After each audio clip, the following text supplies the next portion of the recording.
بسم اللہ الرحمن الرحیم. السلام علیکم.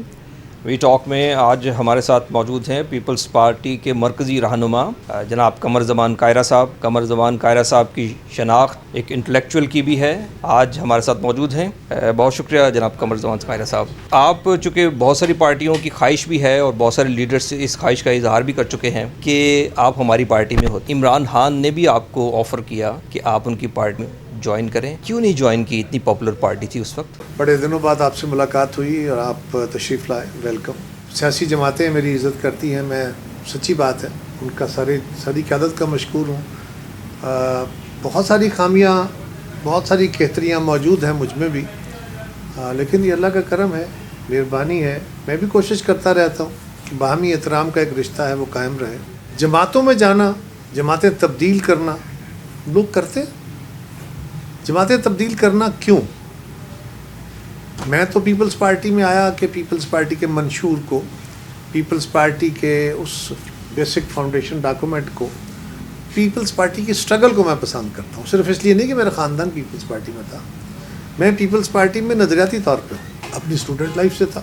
اور دیگر جماعتوں کا مجھے بہت احترام ہے, لیکن جس مائنڈ سیٹ کا میں فالوور ہوں یا جس طرح چیزوں کو میں دیکھنا چاہتا ہوں, وہ میرے خیال کے پیپلز پارٹی بہت نزدیک ہے. ٹھیک ہے, پیپلز پارٹی بھی امتداد زمانہ ہے, بہت ساری ہم میں بھی کیتریاں آ گئی, پرابلمز آ گئے. تو اگر وہ پرابلم آئے تو ان کو دور کرنے کے لیے اسٹرگل کرنی چاہیے نا. جماعت کو چھوڑ کے تو نہیں جاتے. جماعتیں چھوڑ دینے کا مقصد صرف یہ ہوتا ہے کہ میں جیتنے کے لیے دوسری جماعت میں جاؤں. تو حصول اقتدار, میں بھی یقیناً اقتدار میں آنا چاہتا ہوں, میں بھی یقیناً حکومت بنانا چاہتا ہوں. میں چاہتا ہوں میری جماعت کی حکومت بنے, میں اپنے علاقے کی, اپنے ملک کی بہتر خدمت کر سکوں, لیکن میں ہر حال میں اقتدار میں نہیں آنا چاہتا. سو میری کچھ لمیٹیشنز ہیں. میں اپنی جماعت اپنے نظریے کے ساتھ کھڑا ہوں. خان صاحب کی طرف سے رابطہ بالواسطہ ہوا یا براہ راست ہوا؟ خان صاحب کی طرف سے جی بالواسطہ بھی تھا, بلا واسطہ بھی تھا. خان صاحب نے مجھے ٹیلی فونیکلی بھی کہا اور مجھے مل کے بھی کہا اور پیغام بھی بھیجے. میں ان کا مشکور ہوں, سچی بات ہے. لیکن میں نے انہیں اس وقت بھی کہا تھا کہ میں ناروے گیا ہوا تھا, مجھے انہوں نے فون کیا, میں واپس آ گیا وہاں سے کہ شاید ان کو کوئی ایشو ہے.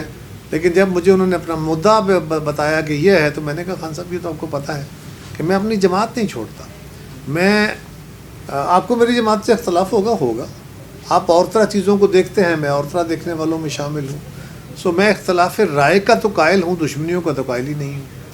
لیکن اس لیے میں ان کا احترام بھی کرتا ہوں, عزت کرتا ہوں. اچھا, ایک طرف آپ کی ویژن ہے اور آپ کا نظریہ ہے کہ میں صرف اقتدار کے لیے سیاست نہیں کر رہا, ایک بڑا آئیڈیل لیول کی بات ہے. دوسری طرف آپ کی پارٹی کے لیڈر ہیں جو پاور پالیٹکس اب کہا جاتا ہے کہ کرتے ہیں, اور 2008 کے بعد جب ان کے پاس قیادت آئی تو وہ جو پہلے والا امیج تھا وہ پیپلز پارٹی کا ڈائلیوٹ ہوا, اور اب ایسا لگتا ہے کہ پیپلز پارٹی اسٹیبلشمنٹ کے ساتھ مل کر اقتدار میں رہنا چاہتی ہے ہر قیمت پر. لیکن دو چیزیں ہیں لودھی صاحب. ایک تو انٹرنیشنلی آپ دیکھیے, آپ کوئی گلوب میں الگ سی مخلوق تو نہیں ہے نا جی. ہم کوئی دنیا میں مثالی ملک بھی نہیں. ہم تو ان کی ڈیموکریسی کی نقل یہاں کرنے کی کوشش کر رہے ہیں. یہ ہمارا ہوم گراؤنڈ آئیڈیا ہی نہیں ہے. انٹرنیشنلی بھی جو اسٹیبلش ڈیموکریسیز ہیں وہاں بھی چیلنجز آ گئے ہیں. اگر ٹرمپ جیسا بندہ امریکہ کا صدر بن جاتا ہے, بولسٹیرو جیسا بندہ دیگر دنیا میں آ جاتا ہے, یہ جو پاپولزم کی ویو ہے ہندوستان کی, وہ جو سیکولر پالیٹکس تھی وہاں مودی جیسا ہندوتا کا فالوور آ جاتا ہے, تو ہمیں دنیا کے اندر پاپولزم کی ایک ویو بہت تیزی سے ابھرتی نظر آتی ہے. اور یہ سوشل میڈیا, فارمل میڈیا, یہ جو اس کا ایک جو پچھلے 20-25 سال کی یہ جو ایجاد ہے, اس نے کیونکہ لوگوں تک رسائی آسان ہے, اپنا اوپینین پہنچانا آسان ہے, فیبریکیٹ کر فالس اوپینین بھی دینا. تو سیاست میں بیسیکلی تو اسٹوری ٹیلنگ ہوتی ہے نا جی. تو آپ اسٹوری ایسی بنا لیتے ہیں, اسٹوری ٹیلنگ کر لیتے ہیں. تو پاپولزم میں یہ سب سے بڑا کام ہے. تو دنیا میں پاپولزم بڑا پاپولر ہوا, وہاں بھی چیلنجز آ گئے. ہمارے ملک میں ادروائز بے شمار چیلنجز ہیں. تو ہمارے ہاں بھی سیاسی جماعتیں اس عرصے کے اندر کمزور ہوئی, یہ بات درست ہے. اور ہم شاید جو نئے حالات تھے, نئے تو تیزی سے ابھرتے ہوئے یہ جو جدید الیکٹرانکل اور الیکٹرانک کے آلات ہیں, کمیونیکیشن کے مینز ہیں, ہم ان کے ساتھ فیملیئر نہیں ہو پائے جلدی. جنہوں نے اس کو استعمال کیا ٹائملی وہ پبلک اوپینین کہاں کا کہاں لے گئے، لیکن وہ فیک تھا، وہ اس اصول سے خالی تھا، وہ اس فکر سے خالی تھا، اور اس کا نتیجہ آپ دیکھ رہے ہیں۔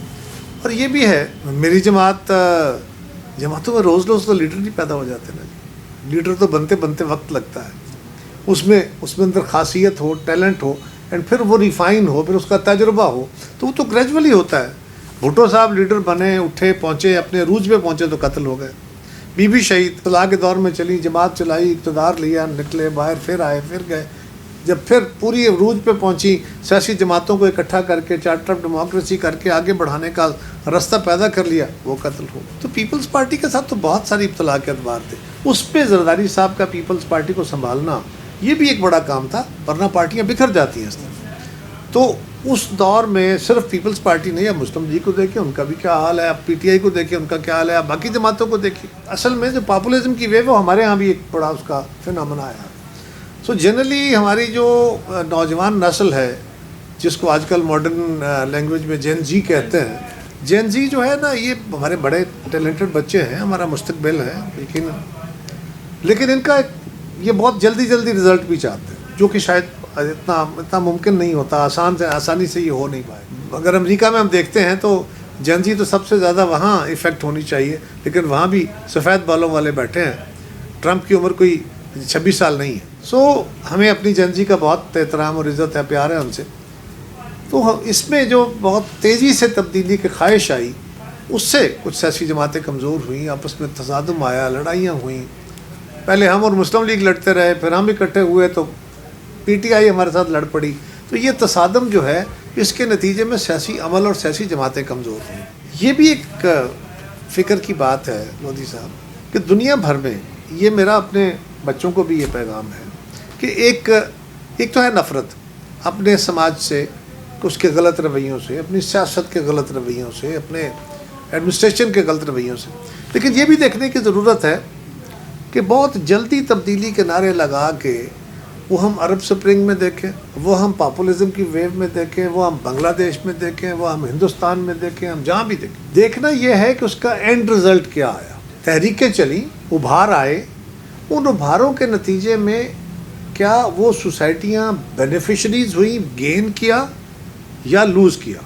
سو تحریکیں تو بیسیکلی گین کرنے کے لیے۔ تو یہ ایک سیریس سوال ہے کہ کیا، اور میرا یہ تجزیہ ہے کہ وہاں پہ اکثریت میں وہاں پہ یا تو اتھارٹیرین رول آ گیا، ڈکٹیٹرشپس آ گئیں، فوجی اقتدار آ گیا، یا وہاں پہ ریلیجس رائٹ نے آ کے قبضے کر لیا۔ تو وہ جو سوسائٹی جس گین کے لیے ابھار آئے تھے، لوگ اٹھے تھے، نکلے تھے، وہ حاصل نہیں کر سکے۔ تو یہ سیریس سوال ہے، اس رستے پہ جس پہ چل کے ہم تبدیلی کا خواب دیکھ رہے ہیں یا کہاں ہیں، کیا وہ سکسیس کا راستہ ہے؟ اگر ہے تو اس پہ بسم اللہ، اگر نہیں ہے تو پھر ذرا رک کے سوچیں۔ اگر ہم یہ سمجھیں کہ اس وقت پیپلز پارٹی کے اندر ایک گیپ ہے لیڈرشپ کا یا ویکیوم ہے، کیا بلاول زرداری بھٹو اس گیپ کو، اس ویکیوم کو فل کریں گے؟ اور کیا آپ سمجھتے ہیں کہ ان کے اندر وہ گٹس، وہ ایلیمنٹس موجود ہیں جو محترمہ کے اندر تھے یا ان کے نانا کے اندر؟ دیکھیے، یہ جج کرنا تو بہت مشکل کام ہے کہ بھٹو صاحب والے ان میں بھٹو صاحب والے ان میں صلاحیتیں ہیں کہ نہیں ہیں، محترمہ والی صلاحیتیں ہیں کہ نہیں۔ ہر بندے میں اپنی اپنی ویریشن ہے۔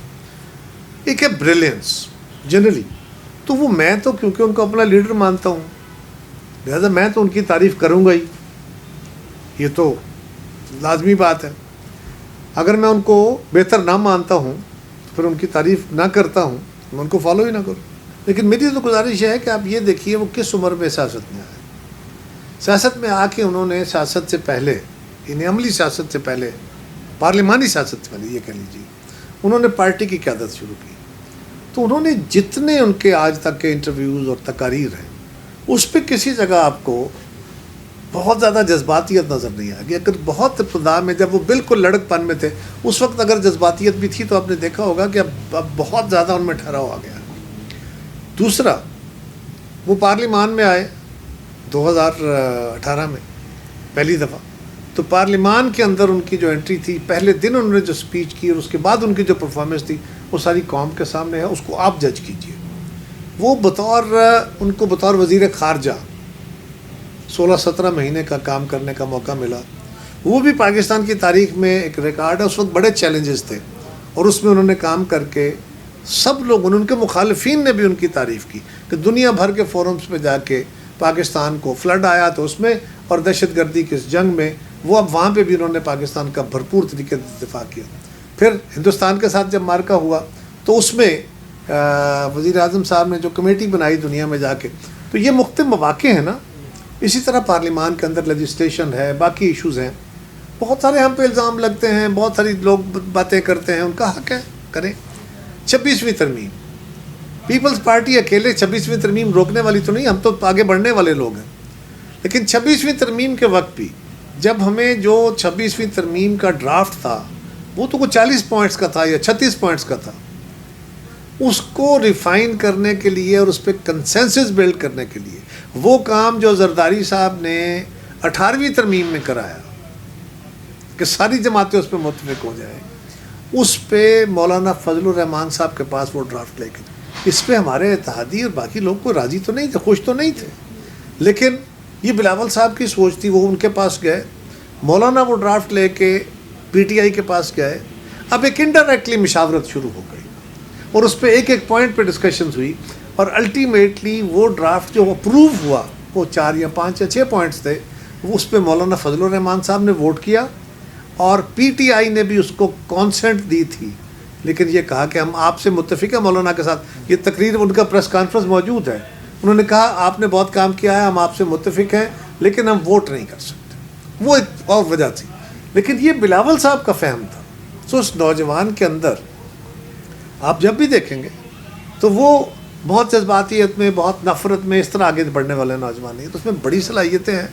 باقی رہی بات, کچھ چیزیں وقت کے ساتھ ساتھ ریفائن ہوتی ہیں, وہ ہو رہا ہے. ہماری ٹریجڈی رہی ہے, سویلین لیڈرز کے ساتھ زیادتیاں ہوتی رہی ہیں, بھٹو صاحب کے ساتھ ہوئی, بے نظیر بھٹو کے صاحب کے ساتھ بھی ہوئی, اور پھر نواز شریف کو جلا وطن کیا گیا. اس طرح ایک لمبی لسٹ ہے زیادتیوں کی. اس وقت عمران خان ایسی ہی زیادتیوں کا شکار ہیں, کیا آپ اظہار ہمدردی کریں گے ان سے؟ دیکھیے, عمران خان صاحب کے ساتھ جو کچھ ہو رہا ہے, ایک تو ان کے خلاف لیگل ایکشن ہو رہا ہے, کورٹ نے ان کو کنوکٹ کیا ہوا ہے. اب مسئلہ یہ ہے کہ یہی عدالتیں ہیں, اچھی ہیں یہ بری ہیں, انہی کے پاس ہم بھی جاتے تھے, انہی کے پاس وہ بھی گئے, اور تو کوئی فورم نہیں ہے. آپ اور میں تو بیٹھ کے ججمنٹ پاس نہیں کریں گے, ججمنٹ تو انہوں نے کرنی ہے. اور خان صاحب کو ہم بھرپور کوشش کرتے رہے, جب وہ اقتدار میں تھے تب بھی سمجھانے کی کوشش کرتے رہے, تب بھی ہم کہتے رہے کہ آئیے بیٹھ کے کچھ وے فارورڈ ڈیزائن کر لیتے ہیں, ہمارے خلاف کیسز ہیں ہم بھگتیں گے, آپ نے جو کرنا ہے کریں ہم بھگتیں گے, لیکن وے فارورڈ ڈیزائن کر لیں, بیٹھ کے کچھ باتیں کر لیں. اس لیے لودھی صاحب کے اگر سیاسی قیادتیں, سیاسی جماعتیں آپس میں بیٹھیں گے تو پولیٹیکل سپیس بڑھے گی. جس دن محترمہ بے نظیر بھٹو شہید لڑائی چھوڑ کے میاں نواز شریف صاحب کے پاس جدہ گئی تھیں اور چارٹر آف ڈیموکریسی کا ڈرافٹ لے کے گئی تھی, وہ آئیڈیا, وہ خواب لے کے گئی تھی, جب میاں صاحب کے ساتھ انہوں نے ڈسکس کیا, انہوں نے ایگری کیا, باقی جماعتیں اس پہ آئیں, تو پاکستان کے اندر ایک نیا رستہ, محترمہ کی واپسی کا رستہ کھلا تھا, میاں نواز شریف صاحب کی واپسی کا رستہ. اور پھر محترمہ کی شہادت کے بعد کمزور ترین لمحے کے باوجود ہماری حکومت لیٹ کر دی گئی, ہمیں الیکشن ڈیلے کر دیے گئے, بہت زیادتیاں کی گئی, اس کے باوجود ہم حکومت بنانے میں کامیاب ہوئے. اور 18ویں ترمیم اس کا شاہکار تھا کہ سب جماعتوں نے اس کو ووٹ کر دیا. تو یہ بیسیکلی تھا کہ پولیٹیکل سپیس بڑھی, NFT ہو گیا. اب بھی ہم خان صاحب کو یہی کہہ رہے تھے اور کہہ رہے ہیں کہ پولیٹیکل سپیس بڑھانے کے لیے آپ کو سیاسی جماعتوں سے ڈائلاگ کرنا پڑے گا. یہ خان صاحب ہیں جو اپنے لیے عذاب بنائے کھڑے ہیں. دیکھیے نا لودھی صاحب, اگر آج پیپلز پارٹی حکومت کے, ان کے باقی جماعتوں کے درمیان برج بنتی ہے, کوشش کرتی ہے کوئی ڈائلاگ کرانے کی, اور خان صاحب کہتے ہیں میں آپ کی بات ہی نہیں سنتا, تو ہم کیا کریں؟ ہم کون سا منہ لے کے لوگوں کے سامنے جائیں؟ آج کل ہمیں بہت سوال ہو رہے ہیں کہ جی پیپلز پارٹی کیوں یہ کوشش نہیں کرتی؟ زرداری صاحب تو مفاہمت کے بادشاہ ہیں, وہ کیوں نہیں کوشش کرتے؟ تو زرداری صاحب, میں اکثر جواب دیتا ہوں کہ زرداری صاحب تو کوشش کر دیکھیں, لیکن فرض کریں ہم گورنمنٹ کو راضی کریں, وہ مشکل ہوگا, لیکن چلو راضی کر لیا. ہم اداروں کو راضی کریں, چلو فرض کرو ان کو بھی راضی کر لیا, اور خان صاحب کو کہیں تو وہ کہیں تم بھاگ جاؤ, میں تمہاری بات نہیں سنتا, ہم کس کو منہ دکھائیں گے جی؟ سو یہ بیسک ایشو ہے کہ خان صاحب نے اپنے رویے سے نہ صرف اپنے لیے بلکہ اوورآل سیاسی نظام کے لیے، سیاسی ماحول کے لیے، پولیٹیکل سپیس کے لیے مسئلے کھڑے کر رکھے ہیں کہ وہ خود کچھ نہیں کر پا رہے اور باقیوں کے لیے وہ سپیس بنتی نہیں ہے. مجھے اور آپ کے تعاون کے ساتھ ہی کو سپیس بنے گی نا، لڑکے تو اپنے سپیس نہیں بنانی. تو یہ ایک بڑا مسئلہ ہے. کیا آپ سمجھتے ہیں کہ یہ جو خان صاحب کا رویہ ہے، جین زی اسے ہی سمجھتی ہے کہ یہ بڑا ٹھیک رویہ ہے؟ دیکھیے جین جی نے بہرحال اس کو وہ کرتے ہیں نیچرلی، نوجوان آئیڈیلائز کرتے ہیں. ہم بھی جب نوجوان تھے، آپ بھی تھے، تو اس عمر میں ہم بھی اس خواب میں تھے کہ یار یہ جلدی جلدی انقلاب آ جائے گا. اس وقت سوشلزم کا بڑا دورہ تھا اور سوشلسٹ انقلاب کے دعوے تھے. تو ہمارا خیال تھا کہ ہم بہت جلد انقلاب لے آئیں گے. اسی طرح جو مذہبی طبقہ تھا ان کا خیال تھا کہ بہت جلد اس ملک کے اندر مذہبی انقلاب آ جائے گا اور اسلامی نظام نافذ ہو جائے گا، کوئی اس طرح کا. وہ بھی ایک خواب تھا. لیکن وقت نے ثابت کیا کہ اس طرح انقلاب نہیں آیا کرتے. تو میں نے اپنے نوجوانوں کو یہی کہا ہے نا کہ دنیا میں صرف پاکستان میں نہیں، یہ جو پاپولزم کی ویو ہے، یہ جو ہمارے ادارہ جاتی اور ایک سیاسی ماحول ہے، بیوروکریسی ہے، جوڈیشری ہے، اس سارے نظام سے نوجوان نسل بیزار ہوتی ہے. وہ بڑی خواہش مند ہوتی ہے کہ جلدی جلدی ہم دنیا کے ساتھ کیوں نہیں میچ کر رہے، جلدی جلدی ہم وہاں وہ ساری سیڑھیاں کیوں کراس نہیں کرتے. ہوتا یہ نہیں. میں اکثر کہتا ہوں کہ جو برادریوں، قبیلوں، مسلک اور مذہب کی سیاست میں پھنسے ہوئے لوگ ہوتے ہیں نا، جو پیسے کی پالیٹکس کے پیچھے بھاگ رہے ہوتے ہیں، یہ خواب کچھ اور طرح دیکھتے ہیں. عملاً جب فیصلے کرنے کا وقت آتا ہے اس طرح نہیں کرتے. تو یہ دیکھنا چاہیے کہ دنیا میں جہاں جہاں یہ ابھار آئے ہیں، کیا اس کے نتائج بہتر آئے ہیں؟ کیا تصادم ٹکراؤ کی پالیسی سے کیا بہتری کے نتائج نکلے ہیں، یا پیپلز پارٹی اسٹرگل کرتی رہی؟ جس دن محترمہ بینظیر بھٹو نے ساری جماعتوں کو اکٹھا کر لیا تھا، اس دن سپیس آٹومیٹک بن گئی تھی. نئی نسل کے لیے بھی میرا یہی ہے کہ انہوں نے خواب دیکھنے ہیں. وہ ہماری طرح ذرا آہستہ آہستہ کام کرنے کے قائل نہیں ہیں. جلدی جلدی ان کو جلدی بہت، اور آج کل سوشل میڈیا ویسے بھی بہت. آپ نے ایک دم یورپ نہیں بن جانا. آپ جب تک اپنی قوم کی عادتیں تبدیل نہیں کرتے، سوشل ریفارمز نہیں کرتے، میئرلی الیکشنز کے نتیجے میں بھلے چنگے اچھے برے جیسے لوگ آپ چن کے وہاں بھیجیں گے، ان سے یہ توقع کرنا کہ اسمبلیوں میں پہنچ کے جو بغیر کسی کرائٹیریا کے وہاں بھیجے گئے لوگ ہوتے ہیں، ان سے یہ توقع کرنا کہ وہاں جا کے اچانک وہ اچھے ہو جائیں گے اور اچھے فیصلے کریں گے، یہ خواب ہیں. اور یہ خواب سرابوں کے پیچھے نہیں بھاگنا چاہیے، خوابوں کے پیچھے بھاگنا چاہیے. جس طرح آپ نے کہا کہ عمران خان مذاکرات نہیں کر رہے اور انہیں کرنے چاہیے، اس طرح پولیٹیکل پارٹیز یا پولیٹیکل کنسنسس ڈیولپ ہوتا ہے، اور ایسا ہی ایک پولیٹیکل کنسنسس ڈیولپ ہوا جس کے نتیجے میں چارٹر آف ڈیموکریسی ہوا، اور یہ دونوں پارٹیوں کا ایک کامیابی تھی.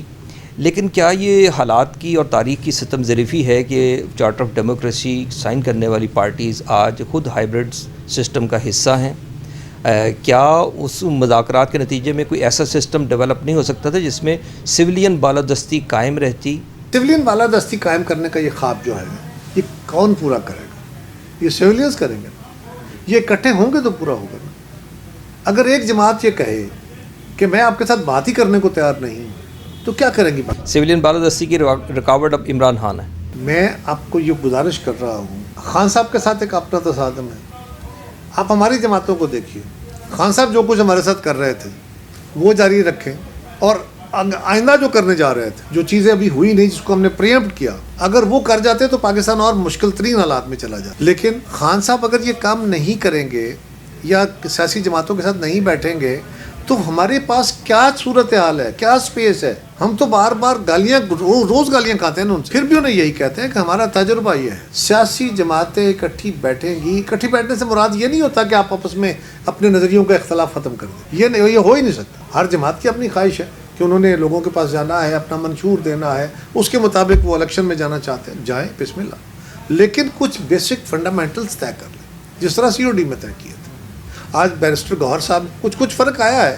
گوہر صاحب نے کہا تو ہے COD کا، اللہ کرے یہ بات خان صاحب کو بھی سمجھ آ جائے اور خان صاحب کہہ دیں، کیونکہ خان صاحب کے کہے بغیر تو اور کچھ نہیں ہو سکتا، اور کوئی ڈائلاگ کا رستہ نہیں کر سکتا. قمر صاحب، کیا ہم توقع کر سکتے ہیں کسی جدوجہد کے نتیجے میں، کسی کی محنت کے نتیجے میں آئندہ الیکشن شفاف ہوں گے؟ کسی ایک وقت میں الیکشن شفاف نہیں ہو جائے، نسبتاً شفاف ہونے کی کوشش کیجیے. یہ جو جمپ ہے نا، جب تک ہمارے دماغ درست نہیں ہوتے، ہمارا سوچنے کا طریقہ نہیں یہ بتائیے، آپ کہتے ہیں ہمارا لا اینڈ آرڈر کی صورتحال اچھی، ہم کہتے ہیں پولیس کا محکمہ بڑا خراب، یہ جو اوپر سے نیچے تک سب کرپشن ہے، یہ الزام لگاتے ہیں. یہاں پہ آپ کوئی بہت اعلیٰ نسل کا بندہ لا کے لگا دیتے ہیں، بڑا نیک پاک اچھا، بڑا کمپیٹنٹ آئی جی لگا دیتے، ان کے ساتھ کو 2-4 بندے اور لے آتے ہیں ہم، اوپر 4 افسر لگا دیتے. اب نیچے سارے کا سارا پورے پنجاب میں جو نیٹ ورک ہے پولیس کا، یہ تو وہی محکمہ ہے نا، وہی لوگ ہیں نا.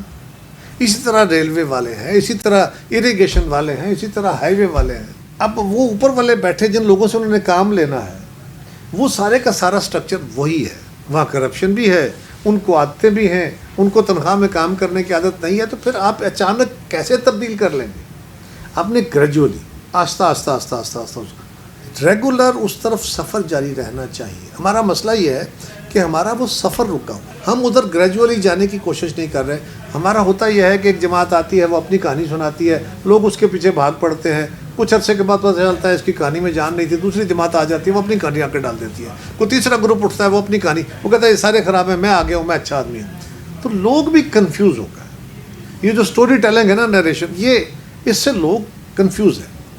اب لوگ غصے میں ضرور ہیں، کسی کی محبت، کسی کے خلاف نفرت کا عمل جاری ہے، لیکن کلیئرٹی آف تھاٹ نہیں ہو رہی. سو اس طرف ہمیں سوچنے کی ضرورت ہے کہ آج اگر ہم نے کوئی سفر طے کرنا ہے تو پہلے ہمیں سوشل ریفارمز کر کے بہتر لوگوں کے چناؤ کی طرف بھی جانا چاہیے، اور ان لوگوں کو جو اوپر حکمران بیٹھے ہیں ان کو بھی پبلک پریشر درست کرتا ہے. کوئی سرمن، کوئی لیکچر، کوئی تقریر، کوئی حلف کسی کو کچھ ٹھیک نہیں کرتا. میرا تو یہ خیال ہے کہ آئین اور قانون بھی بعد میں آتے ہیں، پبلک پریشر اس سے بڑی چیز ہوتا ہے.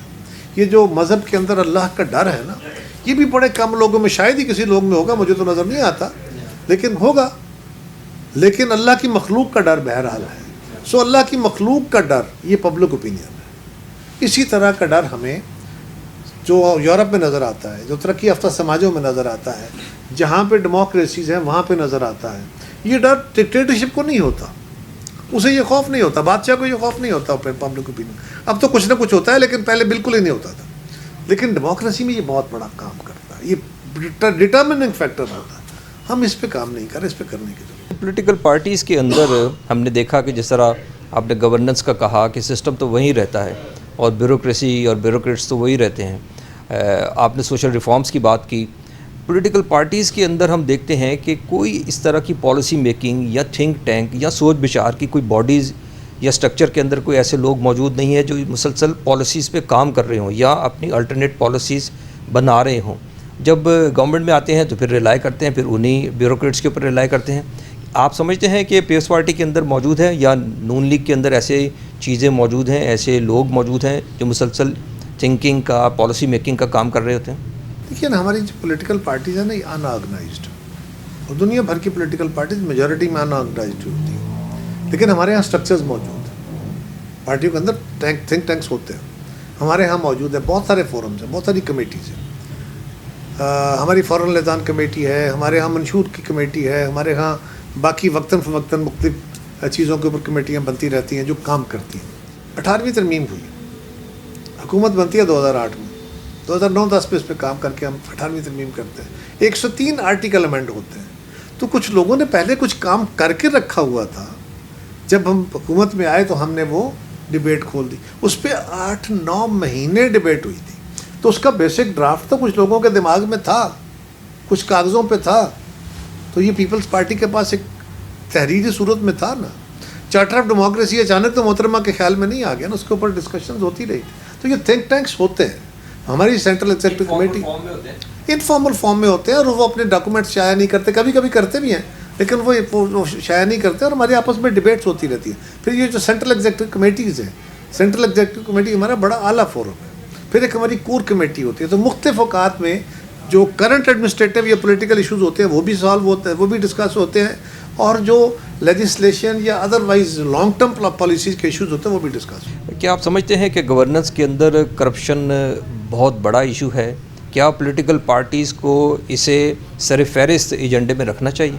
دیکھیے، کرپشن فری سوسائٹی تو شاید ہی تاریخ میں کبھی ہوئی ہو. میں یہ کرپشن کا وکیل نہیں ہوں، میں تو اس کو ختم کرنے کا سب سے بڑا داعی. لیکن کرپشن بے مہار نہ ہو جائے، اب اکاؤنٹیبلٹی سے ماورا نہ ہو جائے. ہمارے ہاں ہو یہ گیا ہے کہ لوگ اپنا سماجی طور پہ اس کو برائی نہیں سمجھ رہے. ایک وقت ہوتا تھا کہ کرپشن والے بندے سے دوستی لوگ نہیں کرتے تھے، کہتے یہ کرپٹ ہے. آج ہم دیکھتے ہیں کہ لوگ جو کرپٹ ہے وہ پیسہ، میں 2 نمبری پیسہ کماتا ہوں، پھر اس پیسے کو اس کا شو کرتا ہوں، لوگوں کے اوپر نمائش کرتا ہوں، اور لوگ اس کو اپریشیٹ کرتے ہیں. اور اگر کوئی آنیسٹلی سروس کر کے نوکری کرتا ہے تو کہتے ہیں، فرض کریں آپ اور میں دونوں ایک دن بھرتی ہوئے کسی محکمے میں، اور آپ آنیسٹلی کام کرنے لگ گئے، میں کرپشن میں لگ گیا، میرے گھر بھی بن گئے، میری گاڑیاں بھی آ گئیں، میرے بچوں کی بھی موجیں ہو گئیں، تو آپ کی فیملی آپ کی آنیسٹی کو یا سوسائٹی آپ کی آنیسٹ کو گیج نہیں کرے گی. وہ کہیں گے کہ لودھی صاحب آپ تو بڑے نالائق نکلے، دیکھیں وہ قمر نے گھر بھر دیے ہیں، انہوں نے کتنی ترقی کر لی ہے. تو یہ کیا کہہ رہے ہیں؟ یہ بیسیکلی ایکسیپٹنس ہے، انفارچونیٹلی ہے. لیکن اس کے باوجود بہت ساری جگہوں پہ جب خوف کے ساتھ کچھ لوگ ہوتے ہیں، جیسے نا چین کے اندر اس کی سزا موت ہے، لیکن پھر بھی لوگ کرپشن کرتے ہیں، لیکن وہاں منیمائزڈ ہے، پریشر ہے، بہت ڈر ہے بہت. آپ سمجھتے ہیں کہ کرپشن کی سزا موت ہونی چاہیے؟ میں سزائے موت کا ویسے ہی قائل نہیں ہوں جی. سزائے موت کوئی مسئلے کا حل نہیں ہے کہ وہاں ختم ہو گئی. سخت سے سخت سزا ہونی چاہیے. اس کی سزا سخت ہونی چاہیے، لیکن سب سے زیادہ قانون سے زیادہ اس کو سوسائٹل لیول پہ ڈس اون کرنا چاہیے. جب تک معاشرہ برائی کو ڈس اون نہیں کرتا، برائی ختم نہیں ہوتی. برائی کو صرف قانون کرٹیل نہیں کرتا.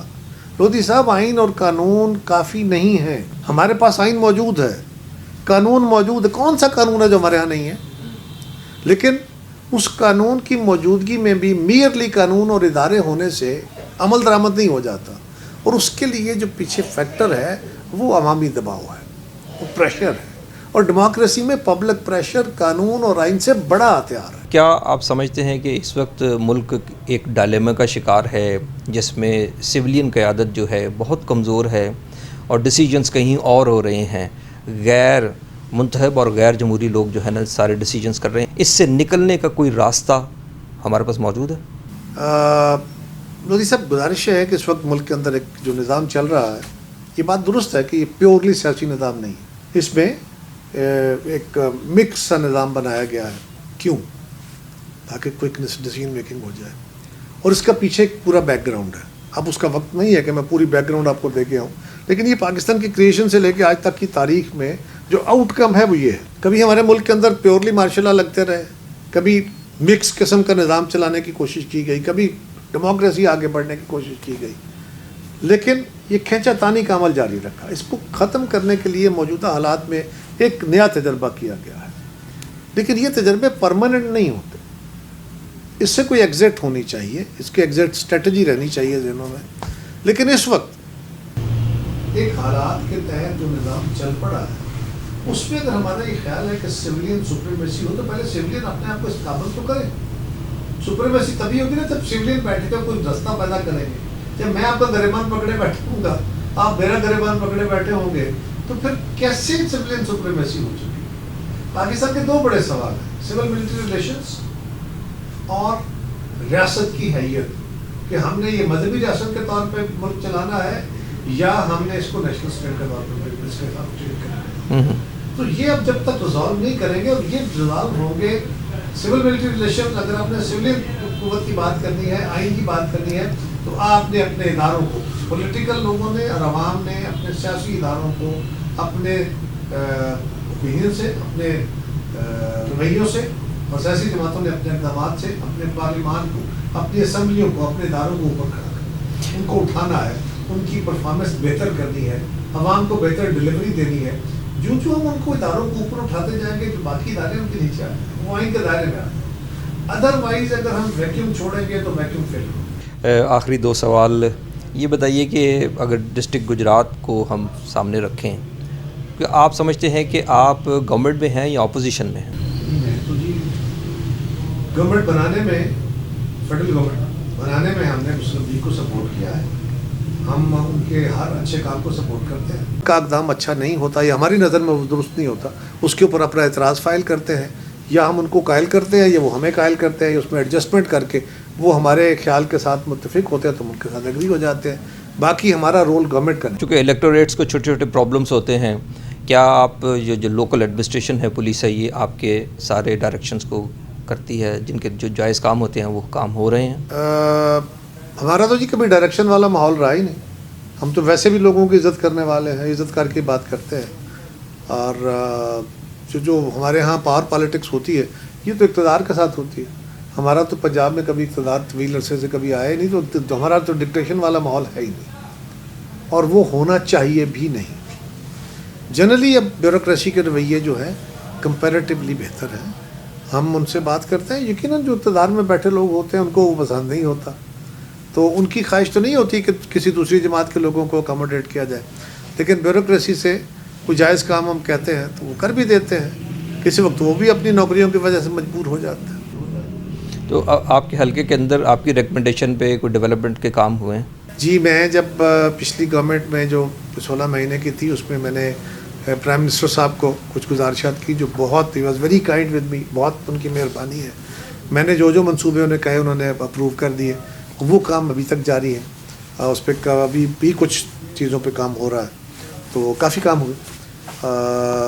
ابھی بھی پنجاب گورنمنٹ نے ہم سے کچھ تجاویز مانگی ہیں. دیکھیے, وہ ہمارا ایک الیکشن یا گورنمنٹ فارمیشن کے وقت ایک فارمولہ بنا تھا, اس کے تحت جو کمیٹیاں بنی اس پہ میٹنگیں ہوئیں, تو اس پہ کچھ تجاویز مانگی گئی ہیں, ہم نے دے دی ہیں. دیکھتے ہیں کرتے ہیں کہ نہیں. آپ کی کانسٹیٹوئنسی کے کوئی بڑے مسائل جو آپ سمجھتے ہیں کہ یہ حل ہونے چاہیے, اگر آپ گورنمنٹ میں ہوں تو حل ہو سکتے ہیں, یا آپ کا انفلوئنس ہو تو حل ہونے چاہیے؟ ایک تو میرے شہر کے اندر سیوریج صفائی کا مسئلہ ہے, جو کہ میں نے سنا ہے کہ پنجاب گورنمنٹ نے اس میں ایک انٹرنیشنل ڈونیشن سے سیوریج کا نظام جو ہے اس کو امپروو کرنے کا ایک منصوبہ دیا ہے. میں اس کو ویلکم کرتا ہوں, بڑی اچھی بات ہے. اچھے کسی فارم سے کام کرایا جائے تاکہ یہ بڑا حساس کام ہے. یہ نہ ہو جس طرح گجرات میں ہوتا رہا کہ وہاں سیوریج تو ڈلتے رہے لیکن وہ چوک ہوتے رہے, پھر وہ خراب ہوتے رہے, پھر ایک کے بعد ایک. تو یہ نہ ہو, اللہ کرے. لیکن میں اس کو اپریشیٹ کرتا ہوں, ویلکم کرتا ہوں. باقی جو سڑکیں ہوتی ہیں نا جی, یہ گزارا تو ہوتا رہتا ہے. ہاسپٹل جو سرکاری ہیں ان کی حالت اب کمپیریٹیولی بہتر ہوئی ہے, ان میں ادویات کی سپلائی بھی کچھ بہتر ہوئی ہے. ہمارا بھی ایک مسئلہ ہے, ہم سول اسپتالوں میں جاتے ہی نہیں ہیں. کوشش ہماری بھی پرائیویٹ سیکٹر میں جا کے علاج کرانے کی ہوتی ہے, اور تھوڑا سا ان کو ریگولیٹ کرنے کی بھی ضرورت ہے. اسپتالوں کے اندر ڈاکٹر صاحبان کو بھی توجہ دینے کی, اس پہ توجہ چاہیے. ایک تو بڑا کام ہمارے ہاں یہ ہونا چاہیے کہ دل کا جو مرض ہے اس کا جو علاج ہوتا ہے وزیر آباد میں بہت اچھا اسپتال ہے, اس کو فلی فنکشنل نہیں ابھی تک ہو سکا, وہ ہونا چاہیے. اور ایک اس کی بھلے سیٹلائٹ برانچز ہی بن جائیں, لیکن وہ عزیز پٹی اسپتال تو ہے, لیکن ایک لالا موسیٰ میں یا کھاریاں میں یا ڈنگا میں جو ریموٹ ایریاز ہیں, اسی طرح جلال پور میں, تاکہ فوری طور پہ لوگوں کو, یا کوٹلہ میں, یہ جو اس کے سیٹلائٹس بند, جس طرح سندھ میں وہاں پہ انہوں نے NICVD کے مین اسپتال بنا کے اس کی سیٹلائٹس بنا دی ہیں, تو وہاں پہ لوگوں کو کوئک امداد مل سکتی ہے. لیکن صحت کی اس سہولت سے بھی بڑی سہولت, یہ بھی بڑا کام ہے, انسانی جان بچانا بھی, لیکن میرے خیال میں اس سے بھی بڑا کام ہے, اور وہ ہے لوگوں کو علم دیا جائے. کیونکہ علاج تو ایک شخص کا ہوگا, اللہ کرے اس کی زندگی بڑھ جائے یا بچ جائے, پھر بھی بہرحال کسی دن ختم ہو جانی ہے. ایک بندے کو بچایا, یقیناً آپ نے انسانیت بچا لی, ایک خاندان کو پڑھایا, آپ نے نسلیں بچا لی. سو اس کے لیے دو کام کرنے کی ضرورت ہے. ایک تو ایجوکیشن کے ادارے, میں پرائم منسٹر صاحب سے مل رہا ہوں اس کے لیے انشاءاللہ جلد, تو تعلیمی اداروں کے لیے, اور ایک ہے ہنر کے لیے کہ ہمارے پاس بہت یوتھ ہے اور ہم ڈگریاں لے رہے ہیں, سندیں لے رہے ہیں, میٹرک, FA, BA, اور جس کا کوئی حصول نہیں ہے. آنے والے دنوں میں اگلے 2, 4, 5, 10 سال تو خیر بہت لمبا ہے, یہ چند سالوں کے اندر یہ جو ہمارا علم ہم حاصل کر رہے ہیں, ڈگری, یہ بے معنی ہو جانی. یہ جو نیا آ گیا سارا بکھیڑا, یہ AI کا اور باقی چیزیں, اب تو دنیا کہیں اور جا رہی ہے. تو اس کو ہم نے اپنی کوالٹی آف ایجوکیشن کو اور آنے والے دنوں کے چیلنجز کو میٹ کرنے کے لیے ایجوکیشن ہماری پائے, اس طرح کے سکولز اور کالجز بنے, یا انہی کالجز میں وہ سہولتیں آ جائیں, تو وہ کوشش کروں گا. اور ایک ہے اسکل ڈیولپمنٹ, کیونکہ ہمارے بچے جو ہیں وہ باہر جاتے ہیں, کوئی ڈنکی لگاتا ہے, کوئی کشتیوں میں جاتا ہے, کوئی کسی طرح, بے شمار حادثے ہوئے ہیں, بہت قیمتی جانیں گئی ہیں, والدین کے ساتھ پیسے بھی ضائع ہوئے, بہت سارے لوگوں کے ادروائز پیسے ضائع ہو جاتے ہیں, ایجنٹ کھا جاتے ہیں, اور والدین کے پیچھے جھگڑے فساد ہوتے رہتے ہیں. تو اس کے لیے زیادہ ضروری ہے کہ دنیا میں اسکلڈ لیبر کی ضرورت ہے. اور اگر ہم اپنے بچوں کو کوئی زبان اور ایک کوئی سکل، ایک زبان ایک سکل اگر کوئی سکھا لے تو دنیا میں بے شمار ان کے لیے اچھے جابز موجود ہوں گے، اچھی سیلری پہ جا سکیں گے، عزت سے آبرو سے ٹکٹ لے کے جہازوں میں بیٹھیں جائیں اور جا کے اپنا روزگار کمائیں، اپنے لیے بھی اپنے ملک کے لیے بھی وہ وسائل کمائیں. تو یہ میرا ایک خواب ہے، اس کے لیے کوشش کروں گا. سر بہت شکریہ، آپ نے ٹائم دیا.